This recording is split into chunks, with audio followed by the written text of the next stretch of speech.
فيعني الموضوع عقليًا كده ما تخلّوش حد يضحك عليكم، ما تخلّوش حد يضحك عليكم، أقسم بالله، أقسم بالله الفلوس اللي اتصرفت في ليالي الكَف فقط، الفلوس اللي اتصرفت في ليالي الكَف فقط في مركز إسنا كفيلة إنها تهد إسنا وتبنيها من جديد. السلام عليكم.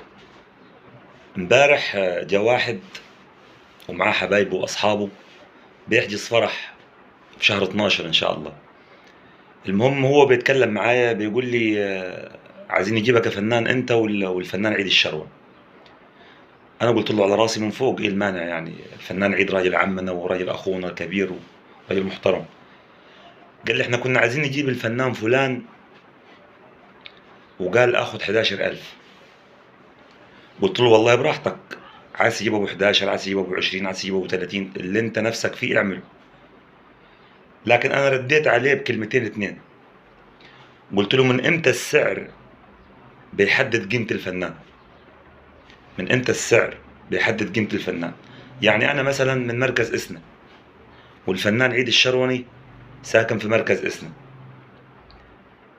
هل معقول إن أنا هطلع من بيتي يعني همشي 100 متر ولا 200 متر ولا 300 متر أروح أقول له مثلا هاخد 6000 أو 7000؟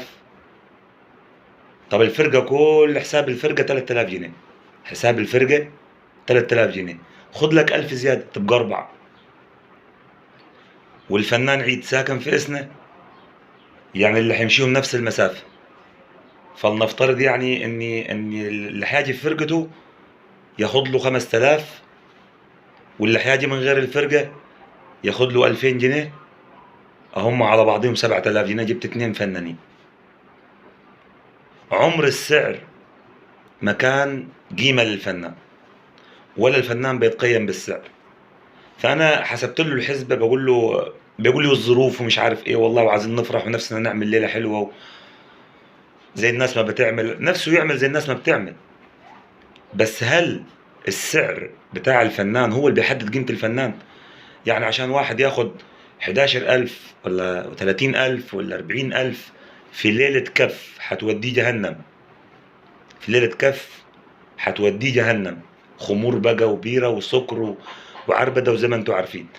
فأنا مش بعترض على سعر الفنانين، أنا بكلم الناس اللي نفسه يفرح وعايز يفرح، ما تفرح على قد إمكانياتك، افرح، ما معاكش برضو افرح، روح للي بيفرح الناس، هيفرحك مش هيسيبك.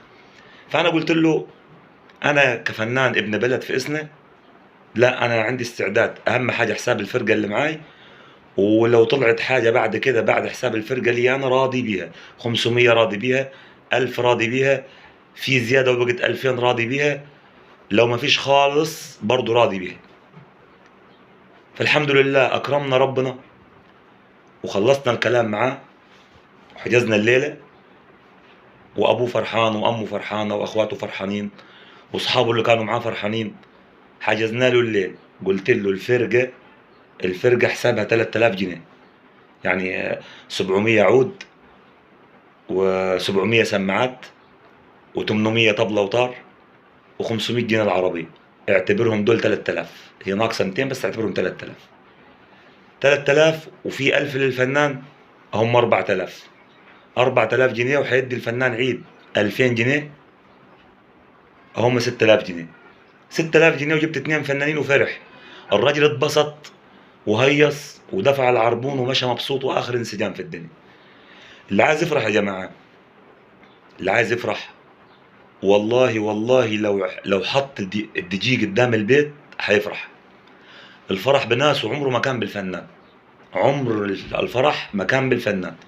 لكن في ناس ربنا أنعم عليها ومقتدرة وعندهم الإمكانيات، هات أبو 50 وهات أبو 30 وهات أبو 40 براحتك، ما حدش يقدر يعترض عليك في كده. بس اللي ما معهوش، يعني واحد أسمع إن واحد راح جاب قرض من البنك، جاب قرض من البنك عشان يعمل ليلة زي الليلة بتاعت فلان، يعني جاب له قرض ب100,000 من البنك، من تسهيل ولا من تمويلي ولا من تنمية ولا من أي شركة من الشركات اللي بتدي قروض، وراح جاب مثلا الفنان ياسر، او جاب الفنان عمار، او جاب الفنان يونس، او جاب احمد عادل، او جاب محمد الاسمر، او جاب اي فنان من المطربين اللي هم ايه اسعارهم غاليه يعني شويه. احنا مش بنقول حاجه في الفنانين، ما لهمش ذنب الفنانين اللي معاه يجيب اللي معاه. زي اللي قال اللي عاجبه الكحل يتكحل، واللي مش عاجبه يترحل. لكن ليه؟ حرام عليك، حرام عليك تجيب قرض ب100,000 عشان تعمل ليلة كف، وترقص وتهيص وتفرح، وتاني يوم الصبح تندم تحتار في حق القسط تدفعه للبنك. واحد يرهن أرض عشان يعمل ليلة كف، بالله عليكم واحد يرهن أرض، معلش لا مؤاخذة، واحد يرهن أرض عشان يعمل ليلة كف، واحد يجيب سلفة من البنك الزراعي عشان يعمل ليلة كف.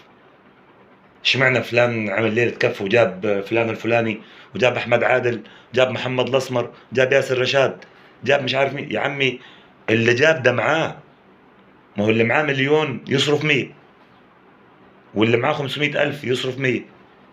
لكن اللي ما معهوش هات على كدك، امشي على كدك. والفنانين كتير، انتوا ليه حابسين نفسكم في مكان معين؟ الفنانين كتير، على كدك، على كد امكانياتك. انا عن نفسي الحمد لله رب العالمين، موضوع العصريه بنعمل العصريه للعريس، عندنا ده عادات بلدنا كده يعني، بنعمل العصريه للعريس. الناس اللي في الفرح كلهم بينقطوا، في كراسه بتتعمل، بيجمع له 15,000، 10,000، 20,000، 5,000 على حسب امكانيات صاحب الفرح، بيستفاد بيهم العريس. والفنان بياخد 3,000 جنيه ولا 2,000 ونص ولا 4,000 على حسب ما يتفق في ساعتين زمن، بيفرح الناس. وكان الله بالسر عليم. ان حب يعمل ليله بالليل عمرنا ما نتغلى عليه. مش هنبني عماره من الليله احنا يعني، مش هنبني عماره من الليله. فيا جماعه بصوا، انتوا اللي حابسين نفسكم، حابسين نفسكم في مكان معين. انا عايز اعمل زي فلان، انا عايز اجيب زي فلان. لا، في واحد ضرب مثل قبل كده، قال له يابا ده فلان حلو، وفلان حلو، وفلان بيعمل ليله حلوه، وفلان عمل ليله حلوه. يا حبيبي مش فلان اللي حلو، جيبك اللي حلو، جيبك هو اللي حلو، جيبك هو اللي بيعمل، جيبك هو اللي بيعدل كل حاجه. جيبك هو اللي بيعمل، من بيلبس البوصه بيخليها عروسه.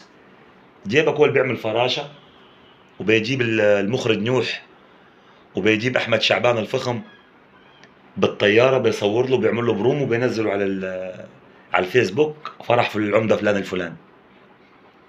فملخص الكلام اللي عايز اقوله يعني، هتكلم معاكم بعدين في موضوع اسعار الفنانين وحساب العوادين وحساب الطبالين وحساب الفرق والكلام ده. اوعى حد يضحك عليكم، اوعى حد ينصب عليكم. الفنان انت اللي تحدد له سعره، مش هو اللي يحدد سعره. ما تخليش الفنان يحدد عليك سعره. ليه يا فنان؟ تعال، العواد بياخد كام؟ الطبال بياخد كام؟ بتاع الطار بياخد كام؟ احسب له الحسبه بتاعته، احسب له الحسبه بتاعته. لو فنان ابن بلد، لو ابن بلد يعني زي مركز اسنا، فرقته بعربيته بسماعاته بحاجاته 3,000 جنيه، اديله 1000 زياده تبقى 4,000، دول بتوع اسنا. فنان جاي منقول من بره، جاي من اسوان مثلا، او جاي منقوص زي الفنان حساني، بتبقى في فرق المسافه للعربيه، مسافه للعربيه. وفي بعض الفنانين بيجيبوا عده زياده، يعني زي مثلا بتوع السماعات. يعني السماعات بتاعت يحيى العبادي، الراجل مش بيجيب سماعتين او ثلاثه او اربعه، لا ده بيجيب عده كامله. مش بيجيب جهاز واحد، لا بيجيب كذا جهاز. يعني محتاج معاه 2 صنايعيه يشتغلوا. ده من حقه يعلي السعر شوي، ده من حقه يعلي السعر شوي.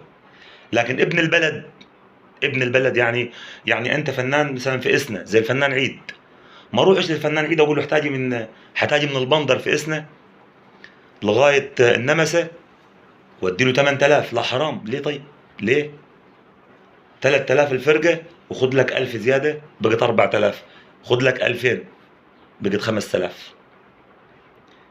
فيعني الموضوع عقليا كده، ما تخلوش حد يضحك عليكم، ما تخلوش حد يضحك عليكم. اقسم بالله، اقسم بالله، الفلوس اللي اتصرفت في ليالي الكف فقط، الفلوس اللي اتصرفت في ليالي الكف فقط في مركز اسنا كفيلة انها تهد اسنا وتبنيها من جديد. السلام عليكم.